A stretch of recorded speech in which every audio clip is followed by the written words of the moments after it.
Hey guys, good morning. So this should be a fun day.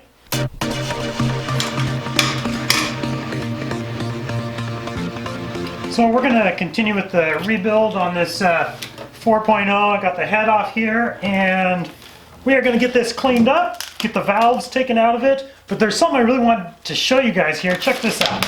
So here we've got the bottom side of the head. You can see the head gasket's still on there, but look at this. It's right here along the bottom of the head here.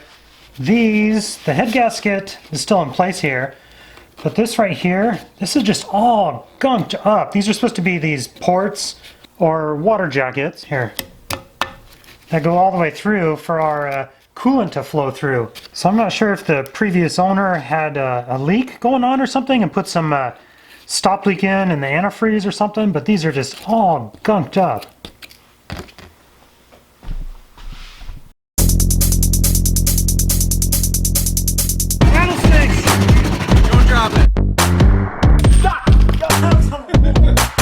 Had this for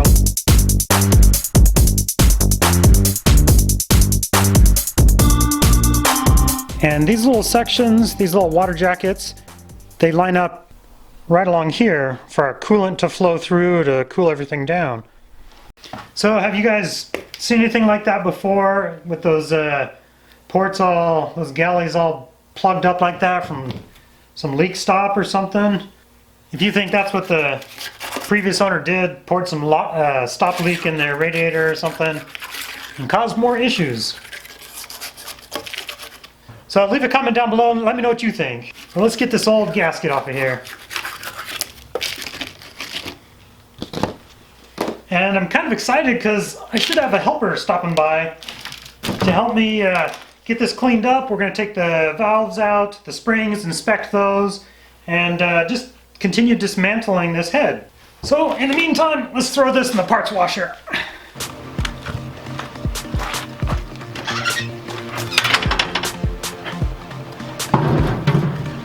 I did a video where I compare different solvents, different cleaning materials to degrease things like this. I compared Coca-Cola oven cleaner, this parts cleaner, and honestly I was really pretty surprised. I'll link that video up here, go check that out. It was kind of fun. But right now, my parts cleaner, I got this up and running. I put my gloves on here, but the flow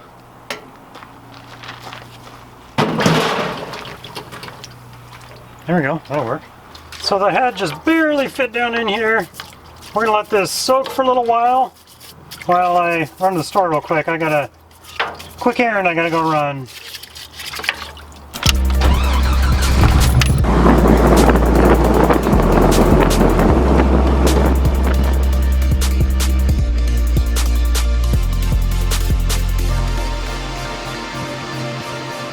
But the super cool part is my helper. Hey, my helper showed up! So this is called the head. It sits on top of the engine, on top of the cylinders, right? On the bottom here.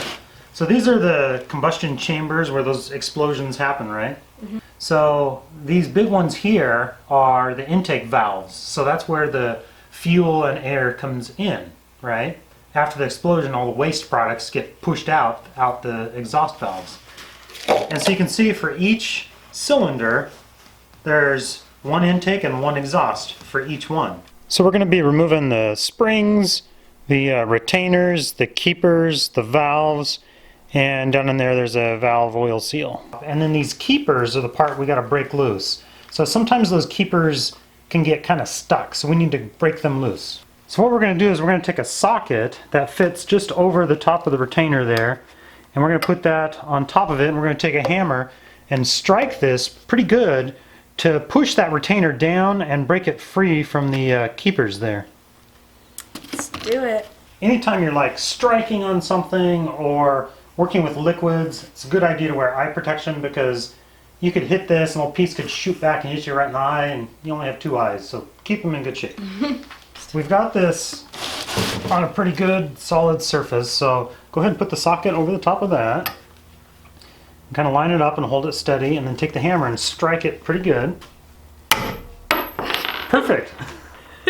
No, that's awesome. That's perfect. So go down the line and give them all a good strike, and all you're doing is breaking that retainer away from the keepers. And you want to hit it hard enough that you're kind of compressing that spring a little bit.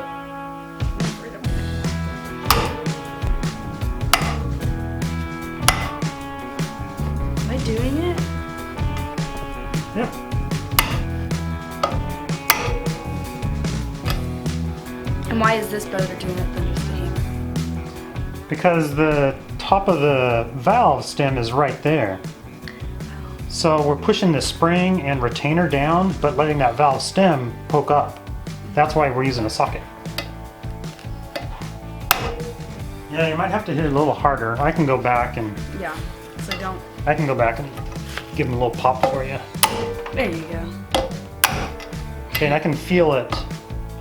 I can feel the spring going down when I'm doing it. All right, now this is the style of valve spring compressor we're going to use. I'll be sure to link in the description below where you can find these tools. This is a fairly simple one. You can see how it's offset down here a little bit. That's because the way the spring coils, you want one down a little bit lower than the other. So get this guy like down deep, see on this side? Yeah. And then this guy on the other side up on the one that's up a little bit higher. Just like that, and then keep it centered. You want it right in the center of the valve, right in the center of the spring, okay? Okay. Now start tightening that. I'll hold it in the center. Can you feel when it kind of grabs and is getting a little sturdier? Okay, It's making it harder keep going. to twist. So now what you're doing, now you've got a good bite on those teeth down here on the bottom. You want to make sure those stay in place because you don't want it popping off. Now we've got a real good bite there, so we're going to keep clamping down until we compress that spring, and it's going to free up these keepers on the top. So go ahead and keep cranking down on that. Right, so you lost your bite down on there, so let's loosen it back up. Shoot. It's okay. So keep these guys like pinched together, the black parts pinched together, maybe hold it even with your fingers as you kind of tighten this top. So see how the top of the...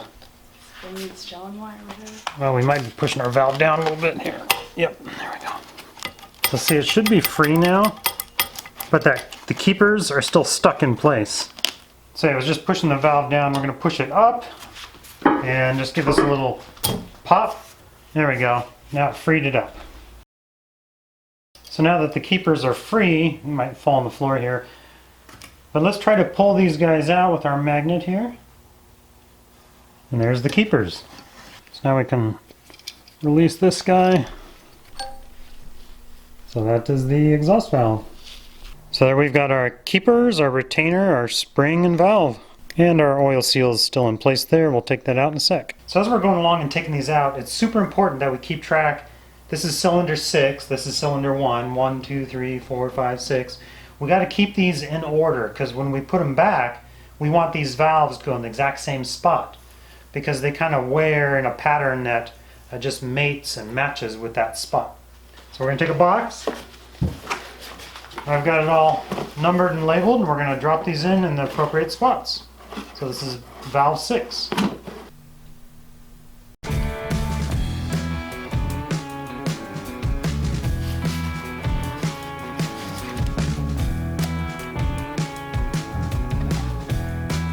If you would put them on a square here like this, you can see how the top, not sure if you can pick that up very well, but the top is away from the edge of the square there a bit, where the top of it is a little bit smaller than the bottom. This is the part sitting on the top of the head. This is the part where the retainer was. I got another way to show you a little bit easier. This will be a better example. So we got a retainer here, fits nicely on the top here like that. Right, see how that lines up good? If you get the spring upside down with this on the bottom, you can see it just doesn't fit. All right, 2 down and 10 more to go. So there are better style, quicker spring compressors, but this is just a simple, inexpensive way. Drinking coffee while you're working on that. Really?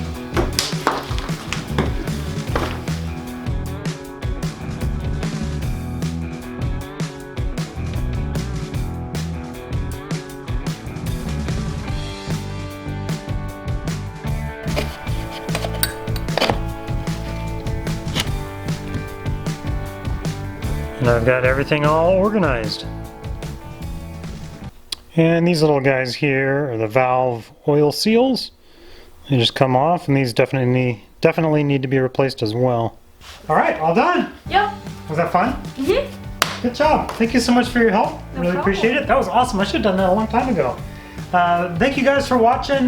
Be sure to look in the description below at some of my favorite tools and things. And if you're interested in helping support the JeepSolid Garage, if I've helped you out with projects, check out my Patreon page. I'll link it below. Thanks for watching. Have a good day.